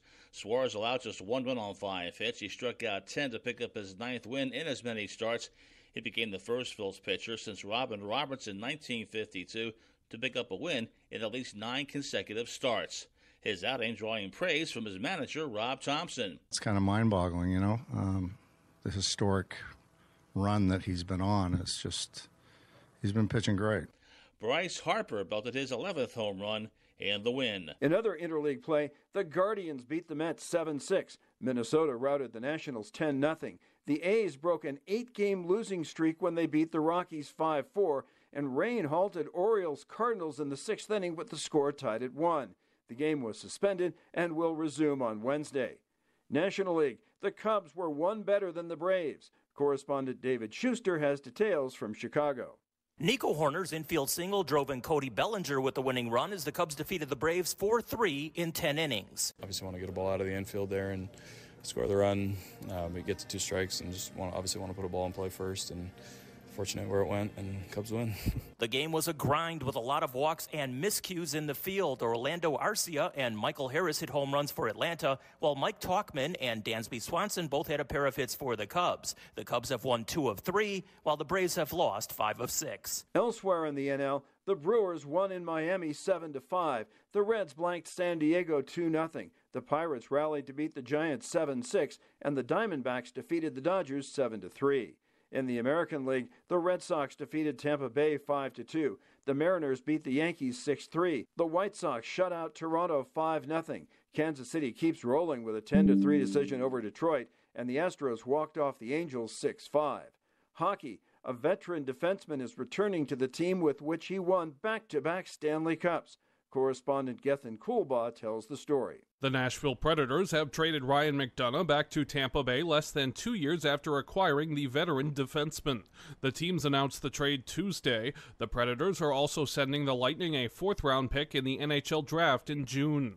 Nashville traded for the 2-time Stanley Cup champion in July 2023, helping Tampa Bay clear much-needed cap space. Nashville now clears space trading McDonough and his $6.75 million cap hit back. The Predators received Tampa Bay's 2nd-round selection in 2025 and 7th-round pick in June. Auto racing. Drivers Ricky Rudd and Carl Edwards were among those selected to the NASCAR Hall of Fame on Tuesday. In February, they will be officially inducted into the hall at a ceremony in Charlotte. Bruce Morton, AP Sports. All right, welcome back, Marianas. As we are at 8:36, we're at the bottom of the hour. We're going to be cruising all the way till 9 o'clock today. Traffic is moving along just fine. Take a look at Olei right now. That is Beach Road. As we are moving along, people are making their way to Marianas High School. Can you believe they start school at 9 o'clock? It seems so late. You miss half the day. It is absolutely crazy to me that school starts that late in the day. So I remember that folks at PSS were saying, like, oh, there are studies that show that students have a better day. They're more mentally able to walk into school and learn when they start later in the day. I don't know. That's not fair. Does that mean I was cheated my whole life out of a great education? No.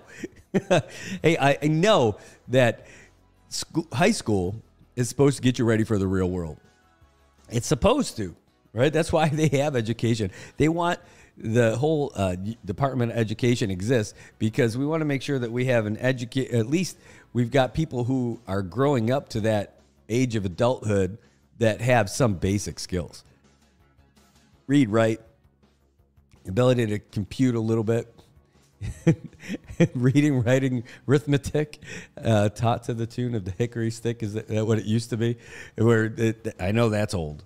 But it's basically trying to teach you some of that stuff, so by the time that you do get out of school, or by the time you are of a working age, that you're able to go out and do everything, and you're able to, be an adult in society. Yeah, I don't know that saying that it's okay to start school at 9 o'clock is really going to help you out. Because when it comes to going to regular work, it's going to be like, I really not used to working at 9 o'clock. I'm not used to starting at 7:30. Can we start later? No. Gosh, no, you can't start later. You got to get up with the rest of us. All right. Well, we hit just about everything that was big for us, but we didn't talk about.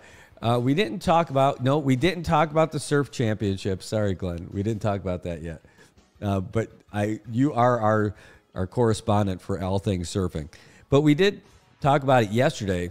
The protest that was happening up at the airport that was, about the dogs or pets not being able to fly with them on United, and that was kind of a big deal. And there was a bunch of people who turned out yesterday, and I guess I wasn't expecting to see some massive turnout, right? And I thought it was mostly going to be, to be fair, like I figured it was going to be mostly the Howley crowd who would be about it, because it's more about people leaving Saipan. For people who stay here and live here, it's not necessarily the biggest issue, except for the fact the people who work at the dog control program or Saipan Humane Society. They're the ones who have to deal with all the folks who, when they leave their pets behind because they're not able to take them. So it really falls on the shoulders of the folks who have to stay here. And, that's tough. I remember Spencer Marcedes, who used to work at the mayor's office at the animal control program. One of the reasons why he left is because it's a heartbreaking job to have to put dogs to sleep, right? And that's the nice way to put it, right? To euthanize pets, that's tough. It's not a problem if it's like one of those angry ones that bites kids or something like that. Okay, hey, we got to take you out of the population, pal. But to see a pet that gets kind of abandoned by their family and then having to live in a cage, go through all that depression, and they definitely go through depression. I could share how that happened with a pet that we ended up getting. But when those pets leave, and or when their family members leave and leave them behind, it's sad. And then there's nothing for them. Nobody's claiming them. They can't keep them at the dog control center forever. So they have to put them down. That sucks, right? It sucks, and it weighed on that guy too much where he had to leave that job. I totally understand it. He loves dogs. He can't do it. So it does affect local folks, because the folks here are the local folks who are forced to have to deal with it when all these folks leave island and leave those pets behind, or leave those dogs behind that have been so well cared for, right? Sometimes they get adopted, and sometimes they just don't, and then that's it. What did she say in that interview that she gave yesterday? IRS said that 98% of them get euthanized after that. It's tough. It's tough because, you shouldn't take it, getting a dog is a commitment. It is not just a hobby or just a little plaything you get for a little bit and you can leave. You can take it to the dump, right? If you're signing up for being that dog, like literally, you get a puppy. If you get a puppy, you are literally going to be with that puppy through its entire life. You're going to outlive that dog, unless you're like starting off pretty old and with bad health. But you're going to be that dog's going to be in your life for its entirety of life, right? And to take that responsibility and have that pet. Granted, I know, I'm not high horse in it or anything like that. I know sometimes you just got dogs tied up in the backyard because they are your security, right? Keep the bad guys away. I get that too. I also know that there's people who do that who actually still take care of their dogs and love them too, right? They're not monsters for doing that stuff. It's not the way everybody can do it. Not everybody's got a big fence in their yard where they can let the dogs run around. But thing is that those aren't the dogs that they're talking about with this protest. They're talking about the people who are leaving Island who want to bring their dogs with them and they can't. These are the folks who are trying to bring them. But it costs so much money. Like, I know a family who left Saipan, and I think they had 7 dogs and 2 cats. Yeah, it cost them well over $10,000 to bring all those animals back to the States. I couldn't do that. I couldn't even, 7 dogs, first of all, is a little too much dog poop for me. Cats, probably on the same thing. Let's those cats go outside somewhere. Yeah, walk on the fence, go to the neighbor's yard. But I can't imagine having that many dogs or that many cats. I mean, I wouldn't mind having a cat or 2 if they were good rat cats. If they would go out and bring back a trophy, good job, cat. You're worth keeping. But I'm not going to be the guy who has a cat with the litter box in the house. Do you have a cat, by the way? I'll tell you what. I won't get into that one. But if I had a good rat cat that would go out and get rats, I would be down with the cats for sure. I'm okay with it. But I'm not going to be the cat lady. It's got too many of them. The other one is the dogs. We got 2. I think that's a good number. We got a fenced-in yard, so they're able to go out there. Any baddies tried coming in, dogs will get them too. So that's great. That's the right amount of dogs. 7. Could you imagine? 7. You know, just think of how much money you got to spend just on the carriers to carry those dogs. Now, I think at least one of them was one of those lap dog types. But all the rest of them are putting in crates, getting to Guam, and then from Guam getting to the States. Oof.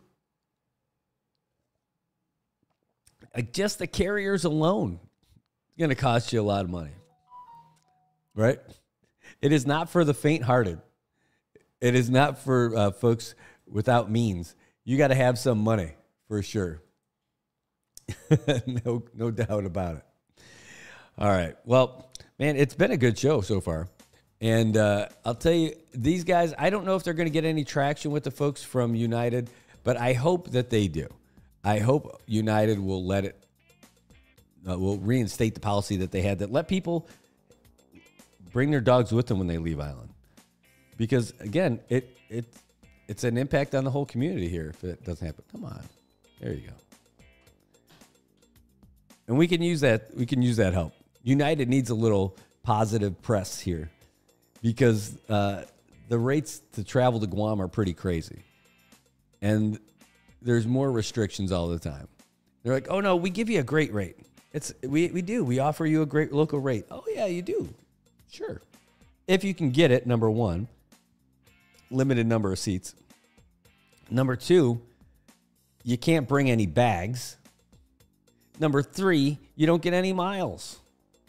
You know what? United, if you want to do that to us, just go all the way. Go all the way. Offer that same price. Just put us in cargo underneath. Put us underneath the plane. And don't even give us real seats. Give us those cargo netting seats that you get like on a C-17. I was going to say C-141s, but they don't have those anymore. That's how long ago it was when I was in. Yeah, United, just go all the way. In fact, call it what it is. Call it steerage. Put us in steerage. Business. Oh, what are the other ones? They got the fancy classes. It's not just luxury. It's not Poseidon. What do they call those? What's the fancy one where you can lay down in the pods with United with like the 787s on the Dreamliners and everything? Polaris. Then you've got, your business, and you've got your economy plus. There's like something just above economy plus. Then you got your economy, and then call it your Northern Marianas rate. Put us in steerage where we're down there with the suitcases because we can't have our own suitcases, sitting on cargo netting seats. Just drop us. It would be nice if you would just drop us down in oxygen masks so we could breathe while we're down there. No, we're not going to spend that money. It's only 30 minutes. Come on. You're not helping us out. On top of that, you can't bring your pets. All right. Well, I think there'll be a way. I think United merged with Continental, Air Mike. I mean, the history's there. You got to have some love for out here. Or we got to make these 902 talks pay off and get those cabotage laws waived. At least we're out here for inter-island flights. I mean, why not? At least for inter-island flights. Getting to the States would be great too. But that's not the hardest part. The hardest part is right now for us just getting to Guam. Get rid of the cabotage and we'll be great. And here's Tobot. He's saying, hey, they can't say they have local rates. That's BS. How am I going to bring back ice keki and bread to my family in Guam unless I pay the $150 for a baggage? Might as well pay the $580 and be treated like a normal passenger. Yeah, $580 to get 120 miles away. That's ridiculous. It is crazy. Would it cost that much on a boat?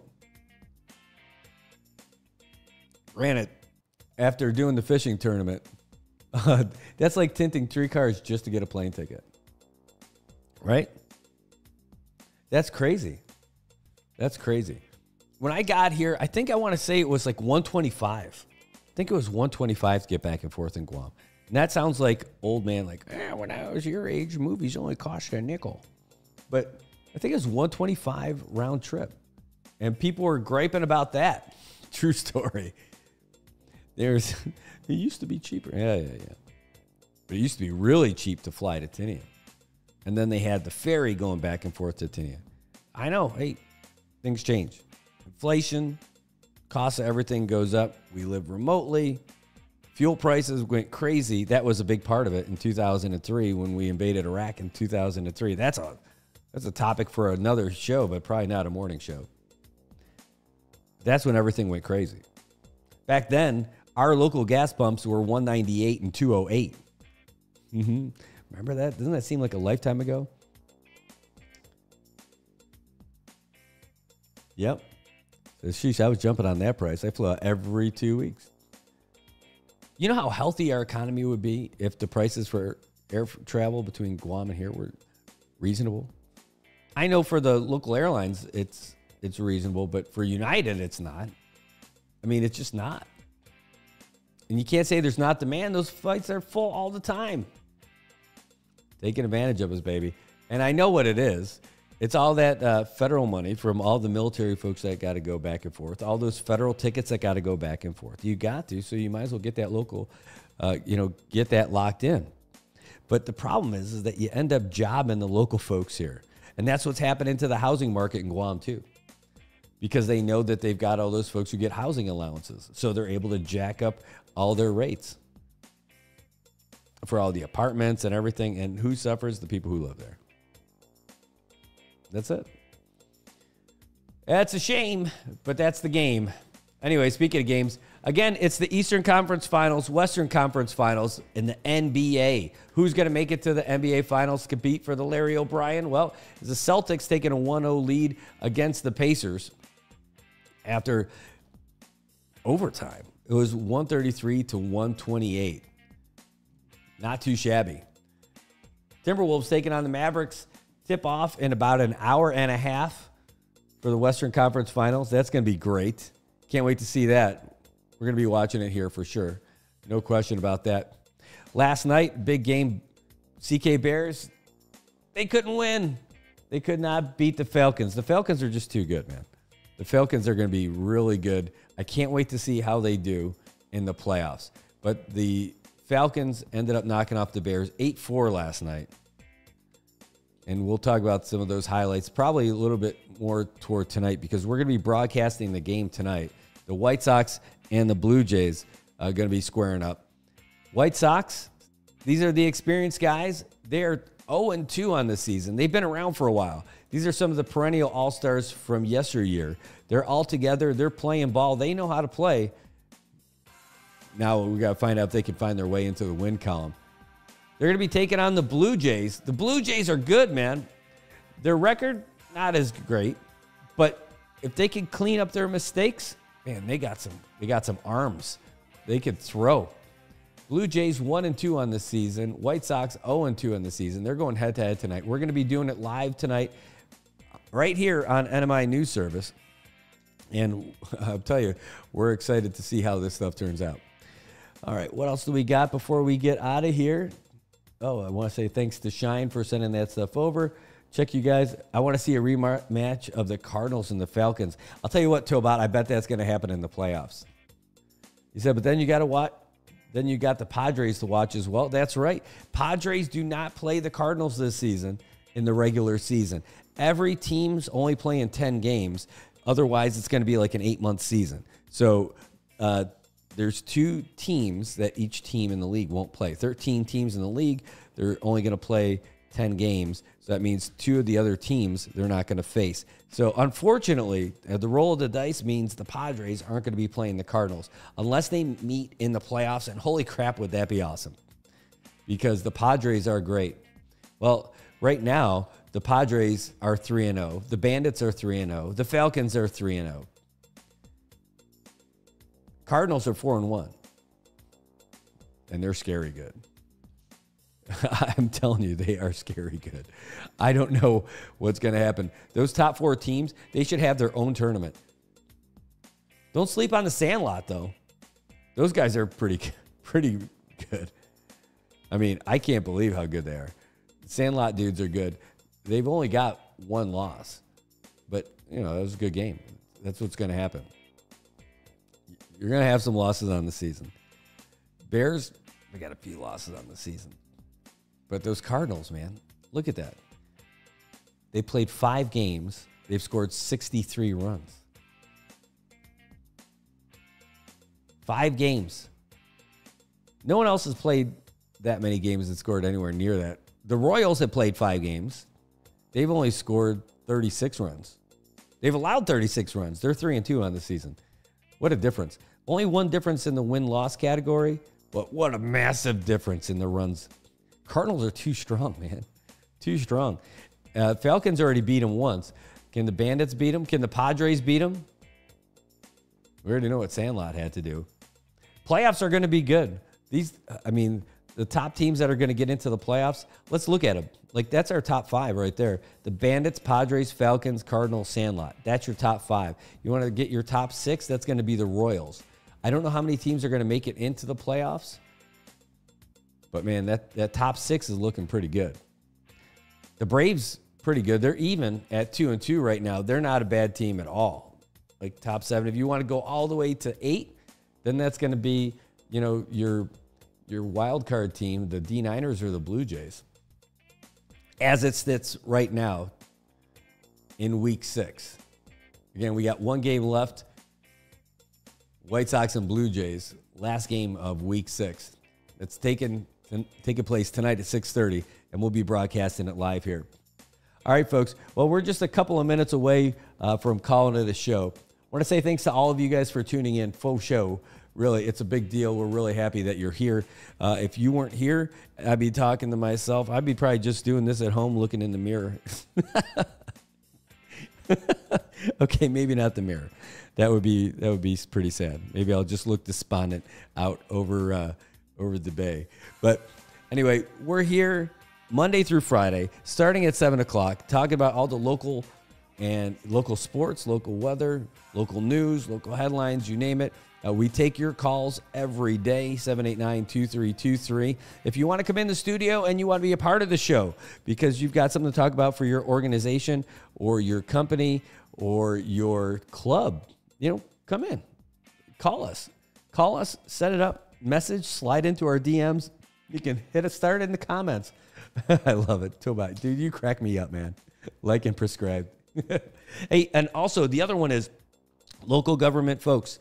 I know you can't watch during, you probably can't watch Facebook on your government computer, but I know you can do it on YouTube, so you can watch us there at NMI News 670. You can find us over there on YouTube channel. The YouTubes, you can WhatsApp us too at that 789-2323. You can WhatsApp us your questions, your comments, same thing. If you don't want to have your stuff on the screen, hey, that works. We can do it all. You can text. You know why? Because it's awesome.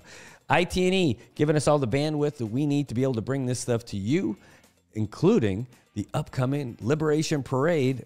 It's going to be great. You're going to be able to watch it here. We're going to have a fiber connection, and it's going to be nice and smooth, uninterrupted.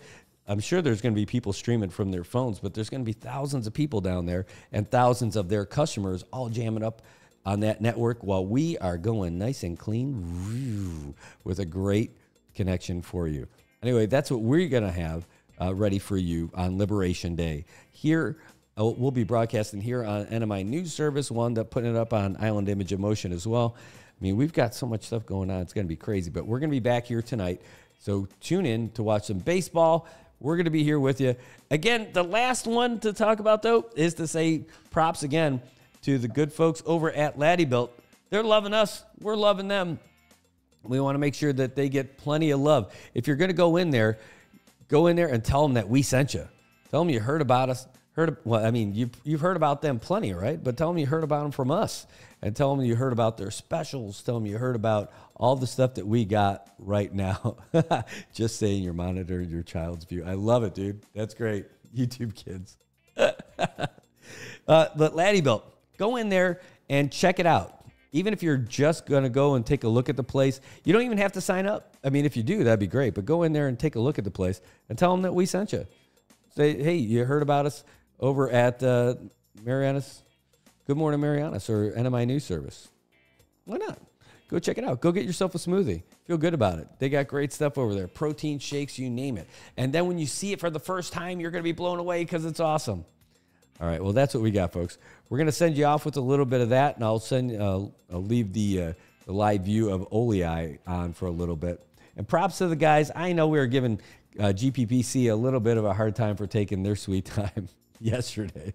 And we know they're going to eventually get it done. But they did. They started paving a little bit further on this one lane, and they're still chopping away over here on Beach Road. So anyway, guys, thanks for tuning in. We'll see you tomorrow at 9 o'clock or 9 o'clock. No, we're not high school students. We'll be here at 7. But we'll also be here again tonight. Again, game White Sox, Blue Jays, 6:30 here on the NMI News Service. Go check out Laddiebuilt. If you're not doing it, you're not getting huge. Go get fit. Go get your favorite father a gift certificate. Maybe change his life. Extend his life. Thanks for tuning in, guys. Love you.